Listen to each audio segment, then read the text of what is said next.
पर जाने से पहले एक हमें सबा ने बात बताई जिससे मैं बड़ी मुत्तफ़िक़ भी हूँ, वो ये कि जो आजकल फ़िल्टर का दौर आ गया और फ़िल्टर के दौर में जब लड़की की जो प्रोफाइल बनती है, लड़कों की भी प्रोफाइल बनती है, अब तो खैर आजकल लड़के भी हम फ़िल्टर्स ज़्यादा उनकी पिक्चर्स देख रहे हैं, तो लोग धोखा भी बड़ा खा जाते हैं क्योंकि फ़िल्टर में बिल्कुल, अब क्योंकि AI जनरेटेड पिक्चर भी होती है, वो भी आपको बिल्कुल पिक्चर चेंज कर देती है अक्सर आपकी।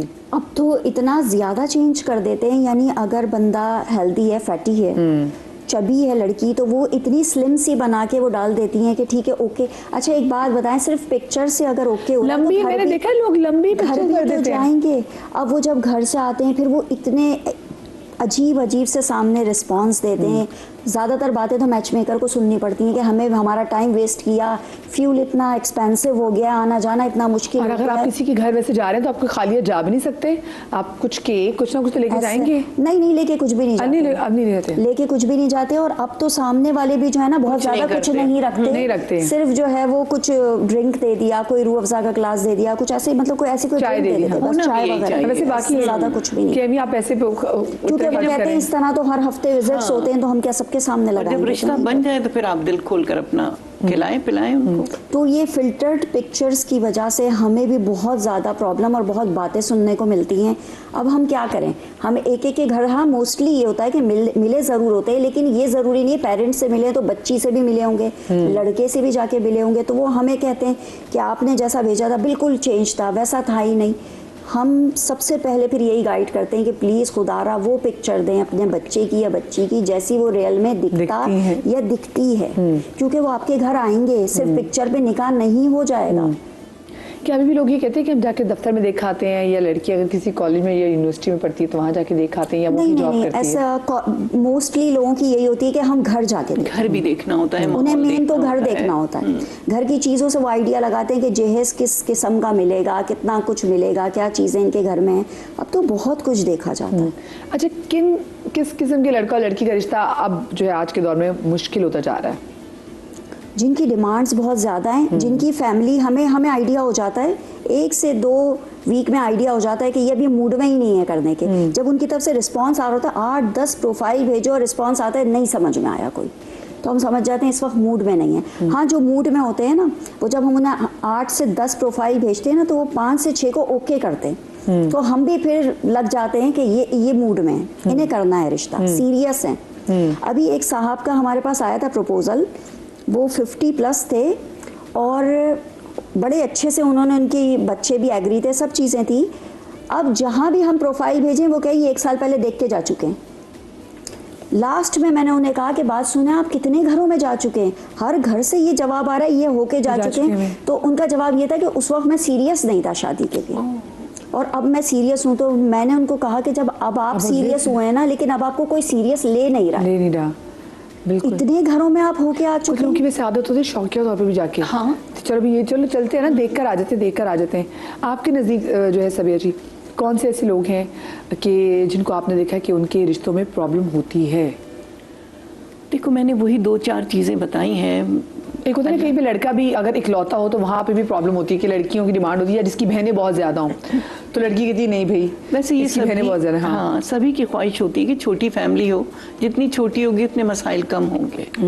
और बाकी ये कि रिश्ता मिलाना, बनाना, आगे बढ़ाना जो है वो कुर्बानियों का नाम है।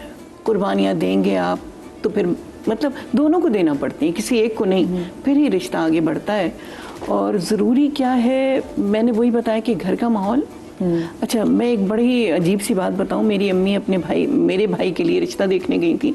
उनके सब कुछ सही था, उनके मेन डोर पे जब हम घुस रहे थे तो झाड़ू रखी हुई थी। अम्मी को ये चीज़ नहीं पसंद आई, क्या नहीं ये चीज़ मुझे अच्छी नहीं लगी, और ये ज़ाहिर है कि बेटी में भी यही सारी चीज़ें होंगी, और ये बुनियादी चीज़ें हैं। और अगलों को पता है कि आ रहे हैं। हाँ, पता है, इंतज़ार कर रहे हैं। मैं तो आपकी अम्मी जैसी हूँ इस मामले में मुझे भी पसंद नहीं आता कभी भी। तो उन्होंने इस वजह से इनकार किया। तो ये चंद चीज़ें होती हैं, घर का माहौल और माँ को देखना। हाँ, कि आपने घर को वो चीजें की कैसे, हाँ, कैसे की नहीं, हमसे मैच कर रही हैं, सलीका इसमें आ जाता है, सलीका है। हाँ। बिल्कुल।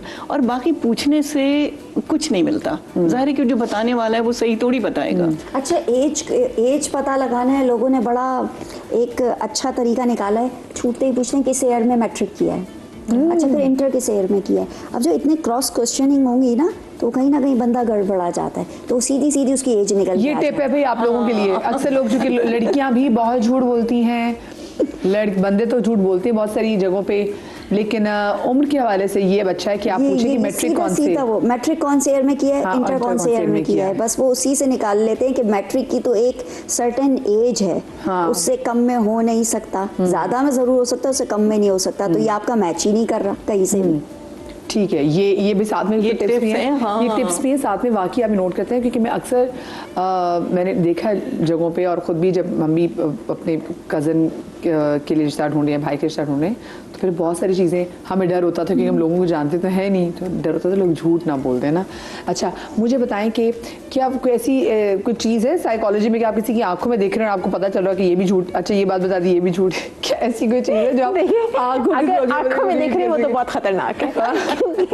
आंखों में देखना, अगर जो रिसर्च कहती है कि अगर आप 4 से 6 सेकंड किसी की आंखों में आके देखते हैं, लड़का लड़की, लड़का लड़की की बात कर रही हूँ, तो वहाँ पे वैसी अट्रैक्शन हो जाती है, ये बहुत है। तो आपको थोड़ा सा ख्याल रखना चाहिए कि किसी से बहुत ज्यादा आई कांटेक्ट कर रहे हैं, क्योंकि आप देखते किस वक्त, नजर भर के कब देखते, जब कहीं पर अट्रैक्शन हो जभी तो आप इतने गौर से देखते हैं, और दूसरा भी देख रहा होता है, तो जभी तो और अट्रैक्शन बढ़ रही होती है। और भी चीजें जिसकी वजह से बढ़ती हैं। मैं इसमें बात करूंगी फैसलों की, जो अभी बात कर रहे थे, हम फैसला क्यों नहीं ले पाते। इसमें 2 चीजें, हम क्यों नहीं ले पाते फैसला। एक है इंतखाब का तजाद, जिसको पैराडॉक्स ऑफ चॉइस भी कहते हैं। होता क्या है, जब आपके पास बहुत सारी चॉइसेस होती है ना, तो आपको एक खौफ होता है कि कहीं मैं गलत फैसला ना ले लूं। इतनी आहिस्ता बात करी, मैं सॉरी मैं करीब हो गई आपकी और तो देखिए, तो हम इसमें ये होता है कि हम पैराडॉक्स ऑफ चॉइस की, जैसे मैं बात कर रही थी, होता ये है कि जब हमारे पास बहुत सारी चॉइसेस और हमारे पास इंतखाब के बहुत सारे मौके होते हैं, तो हमको ये खौफ होता है कि कहीं हम गलत फैसला तो नहीं ले लेंगे, उसमें हम फैसला ले ही नहीं पाते। ऐसे लोगों को ऑप्शन ही 2-3 दिखानी चाहिए। हाँ, और दूसरा उनको क्या होता है, वो जो कंफ्यूजन का शिकार होते हैं। हाँ, ये खवातीन, ये जब आप लोग कभी जाते हैं कोई जोड़ा बनवाने के लिए और आपके सामने के 4-5 जोड़े आ जाएं, कितना कंफ्यूज हो जाती है ना, नहीं समझ में आती ना आप लोगों को। वो बाद में कि मैं डिसीजन गलत तो नहीं ले लूंगी, ये तो ये हो गया। दूसरा, ये जो आप बात करिए, एक और पहलू है।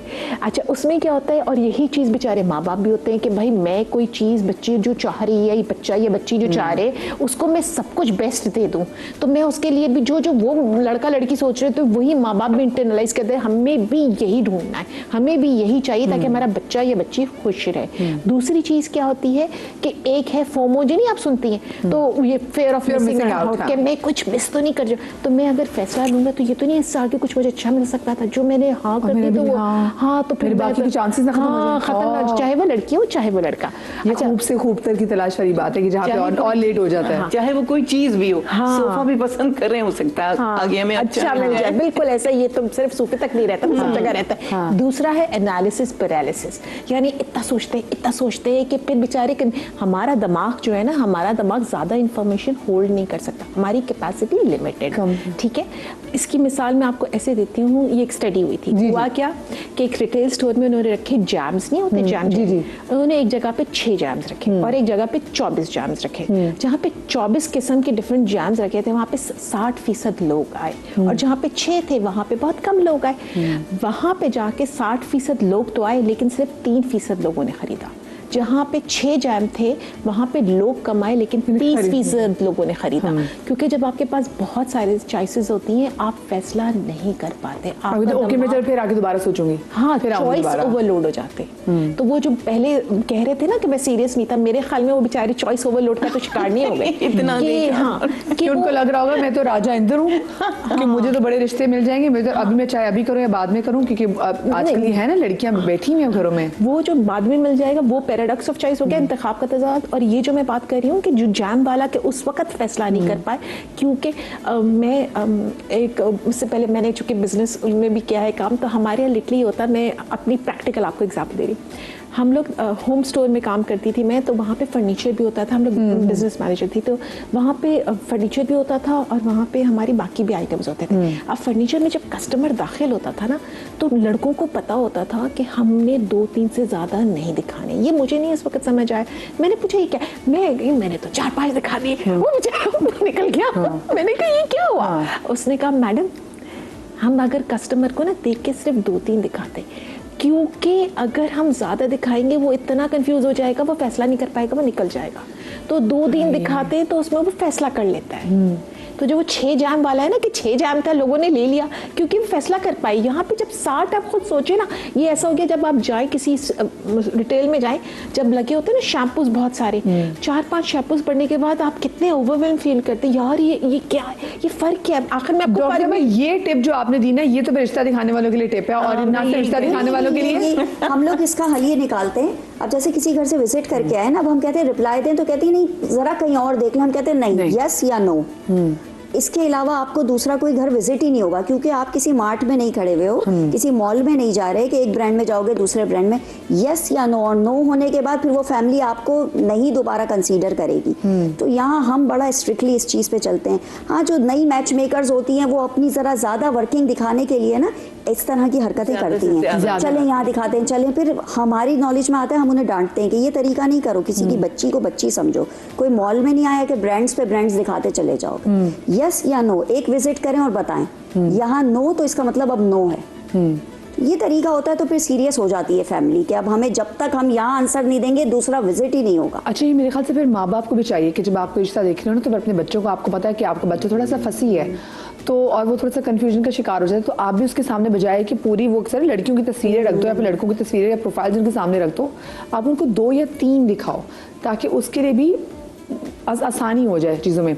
अच्छा, बहुत सारी जगहों पे हम ये भी करते हैं कि चट मंगनी और वो पट ब्याह वो वाला सीन भी होता है। बहुत सी जगहों पे भी होता है कि लड़का लड़की पहले से खुद तो एक दूसरे को पसंद कर लेते हैं तो शादी हो जाती है। लेकिन अक्सर जब आप किसी को पसंद कर लेते तो वो जो पैरामीटर्स है ना जिनको रीड करने की ज़रूरत होती है कि यार ये रेड फ्लैग थे, ये ग्रीन फ्लैग थे, तो हम कासिर हो जाते हैं, हम ब्लाइंड हो जाते हैं।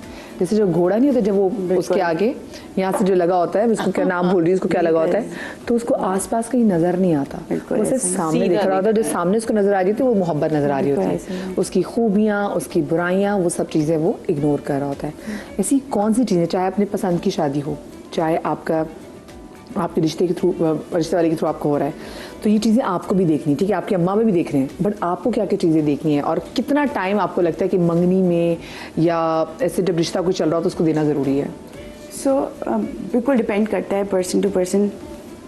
मैं पर्सनली एग्री नहीं करती कि बहुत लंबा रिलेशनशिप चलना चाहिए, बिकॉज वो 1 साल का रिलेशनशिप या 2 साल 3 साल की जो मंगनी होती है उसमें क्या गारंटी होती है अगेन कि वो बंदा चेंज नहीं होगा या आप चेंज नहीं होंगे। वो थोड़ा सा अनसर्टेनिटी लेकर आती है, और ह्यूमन ब्रेन डिज़ाइंड एक सेफ्टी के लिए और सर्टेनिटी के लिए। जब ये अनसर्टन होता है ना रिलेशनशिप्स, उसमें बहुत बदमज़गी भी हो सकती है, उसमें बहुत सारा प्रेशर भी होता है। जब ईद है, अब ये है, अब वो है, बहुत सारी रिस्पॉन्सिबिलिटीज़ बढ़ जाती हैं। मगर हैविंग सेड दैट, मेरे ख्याल से बहुत इंपॉर्टेंट है कि जब आप अपने लड़के या लड़की जिसकी भी शादी हो रही है, आप ये तो ज़रूर पूछते हैं उनसे कि आपको क्या चाहिए।